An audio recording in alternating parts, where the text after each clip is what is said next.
A Hora do Bicho. Eu sou Daniel Ribeiro, para a Hora do Bicho. Eu estou aqui hoje no anfiteatro do Colégio Dom Barreto com o professor Luiz Marins. Em primeiro lugar, quem está nos assistindo são alunos que já estão na universidade ou que vão prestar o vestibular, estão agora na época de estudos, de batalha, de estresse. Eu queria saber o seguinte do senhor.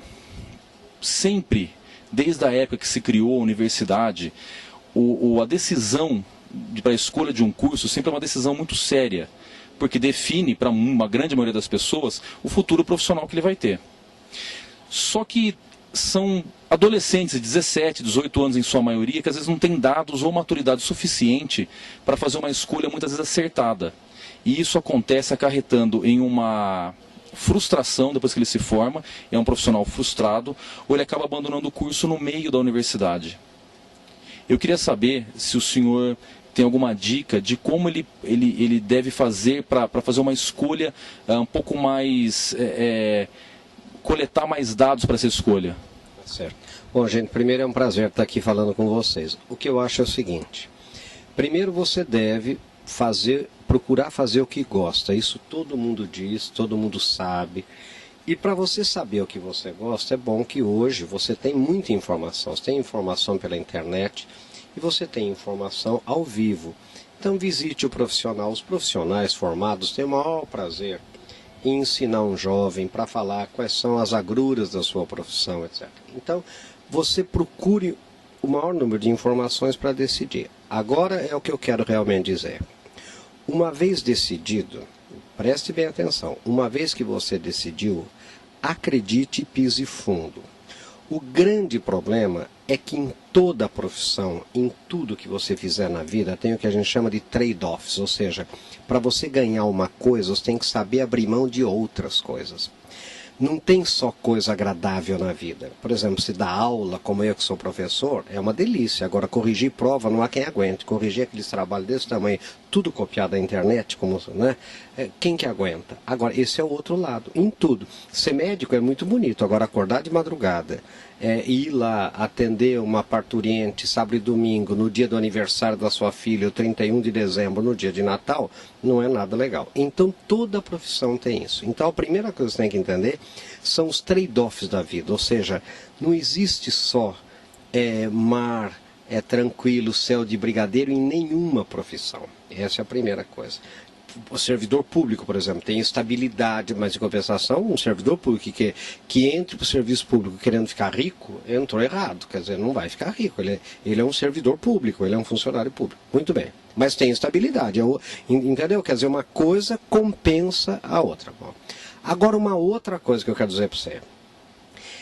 A gente, enquanto é jovem como vocês, 17, 18, 19, 20 anos, a gente tem a obrigação de procurar fazer o que gosta. Só que daí você vai virar adulto. E o adulto tem uma obrigação, é aprender a gostar do que faz.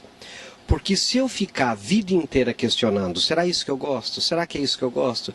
Eu acho que não queria fazer medicina, queria fazer psicologia. Daí entra em psicologia, acho que eu queria mesmo as ciências sociais. Gente, se você não aprender a gostar do que você faz, você nunca vai ser uma pessoa adulta equilibrada. Porque você vai estar sempre olhando nos benefícios da outra profissão, no que o outro está fazendo, no que o outro ganha. Então, e ninguém ama aquilo que desconhece. Então, uma vez que você optou, uma vez que você está numa faculdade, uma vez que você está lá, acredite e pise fundo, quer dizer, se especialize, estude muito, porque daí você vai aprender a gostar daquilo que você está fazendo. Atualmente, estamos conversando com o professor Marins em fevereiro de 2009, existe a crise norte-americana, que já vem há um tempo e agora está tendo alguns reflexos no Brasil. Já tivemos a crise do México, do Japão, da Ásia e vão ter outras crises. É o ciclo natural de capitalismo, sempre vai ter um desequilíbrio aqui ou ali que vai afetar outras áreas. O adolescente que se transforma em adulto, ele está na faculdade, ele está para concluir a faculdade, ele vai para o mundo real. Ele vai para o trabalho, o mercado de trabalho, competição, tem o lado bom e o lado ruim, como o senhor falou. Como esse adulto, esse quase profissional, ele tem alguma fórmula para ele se preparar para encarar esse mundo depois da faculdade, esse mundo que vira e mexe tem uma crise ou outra, que tem essa competição? Existe alguma fórmula ou uma dica? Eu sei que fórmula mágica não existe, uma dica. Olha, a dica é a seguinte: crise vem do grego, que é peneira, é separação. Crise em grego é peneira. O que acontece em momentos de crise? A malha da peneira fica mais fina, entendeu? Quer dizer, passa menos gente, mais gente é jogada fora. A seleção fica mais pesada, fica mais forte, né? Então os melhores vencem. Quem não é bom na crise é jogado fora, porque na peneirada, né, na crise, quem não é bom. Então, primeiro conselho: estude. Não brinque muito durante a sua faculdade. Lembre que a sua profissão é estudante.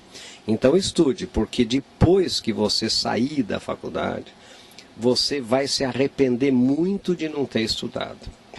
Para fechar, eu queria perguntar uma última coisa para o senhor. Diploma universitário hoje é o básico do básico.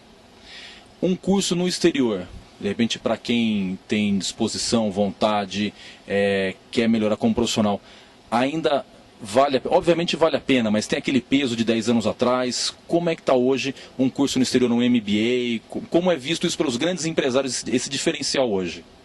Olha, gente, mais importante que um curso no exterior, às vezes, que um MBA ou que um PhD, como eu tenho, por exemplo, é você saber, mas saber mesmo, falar inglês. E agora é saber mesmo, não é mais ou menos, não é falar espanhol, porque nós, lembre bem, desde o México para cá, nós somos na América Latina, o único país que fala português somos nós. Não é? Então, uma pessoa hoje que saiba mesmo falar inglês para valer e que saiba falar espanhol, tem uma vantagem comparativa muito grande. Agora, agora deixa eu explicar, para você poder falar inglês e espanhol bem, você tem que morar num país de língua inglesa. E de preferência, não vá com um bando de brasileiros que fica lá 3 anos falando português e contando piada e fazendo piadinha do povo que está lá, que é gozado, que é diferente da gente. Não, vá sozinho, sofra.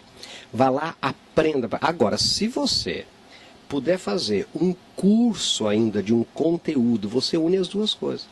Você une o conteúdo programático do que você vai com a língua que você está aprendendo. E aí você vai ser obrigado a realmente entender de inglês. Porque se você for só passear, se você for fazer uma brincadeira qualquer, ou como turista, filhinho de papai, passar 6 meses, 1 ano, o que vai acontecer é que você vai se virando, todo mundo entende, só que não tem ninguém dando nota para você.